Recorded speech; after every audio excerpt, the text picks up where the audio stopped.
शेफाली जरीवाला और आसिम रियाज दोनों बहुत अच्छे दोस्त हुआ करते थे, लेकिन कभी कभार इन दोनों के बीच में कई लड़ाई झगड़े होते हैं जो कि बाहर शेफाली जरीवाला के हस्बैंड पराग त्यागी को बिल्कुल पसंद नहीं आते हैं। और जब उन्होंने फैमिली वीक में घर में एंट्री मारी थी तो उन्होंने आसिम रियाज को साफ शब्दों में कहा था कि मेरी बीवी से तमीज से बात करना, अदरवाइज फाड़ के रख दूंगा।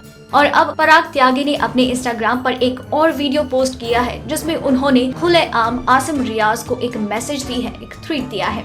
जी हाँ, आसिम रियाज के एक बोले गए वाक्य को लेकर पराग त्यागी ने एक वीडियो पोस्ट किया है जिसमें उन्होंने कहा कि मेरी बीवी के लिए तूने क्या कहा था कि आया था तेरे एक नल्ला। नल्ले का क्या मतलब है यार? तुम बहुत अच्छा गेम खेल रहे हो बेशक तुम्हारे लिए, लेकिन in real that was worst. तुम्हारे हिसाब से बेशक तुम बहुत अच्छा खेल रहे हो, but in real that was worst. एक इंसान जो तुम्हारे लिए तुम्हारी जिंदगी की सबसे बड़ी खुशखबरी लेकर आया और तुम्हें उस इंसान की कदर नहीं है। चलो उस खुशखबरी की तो छोड़ो, तूने क्या कहा मेरी बीवी के लिए कि आया था ना तेरा नल्ला। अब मैं तुझे ये बताता हूँ, तेरे फैंस को और आसिम रियाज चौधरी तुझे एक खुला मैसेज दे रहा हूँ कि अगर मुझे 5 मिनट का वक्त मिला ना बिग बॉस के घर में जाने को, तो फिर मैं तुझे बताऊंगा कि आखिर में असली नल्ला है कौन। बेटा तू सोचता क्या है, ये बिग बॉस सारी जिंदगी चलेगा? नहीं, 3 हफ्तों की बात है, फिर तुझे बताता हूँ कि असली नल्ला कौन है। तुझे मैं बिग बॉस के सेट पर ही बताऊंगा, वही स्टेज पर फिनाले वाले दिन मैं तुझे क्लियरली बताऊंगा दैट हु इज द नल्ला। और क्या कहा तूने मेरी बीवी को?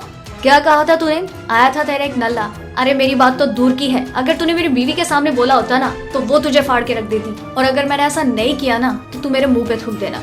इस दौरान पराग त्यागी का गुस्सा साफ तौर पर नजर आता है और उन्होंने खुले शब्दों में उनसे कहा है कि वो अब उन्हें छोड़ने वाले नहीं है।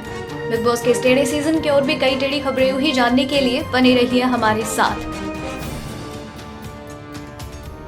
डेली ट्रेंडिंग न्यूज की रिपोर्ट सब्सक्राइब करें हमारा चैनल ऐसी ही लेटेस्ट और इंटरेस्टिंग न्यूज के लिए।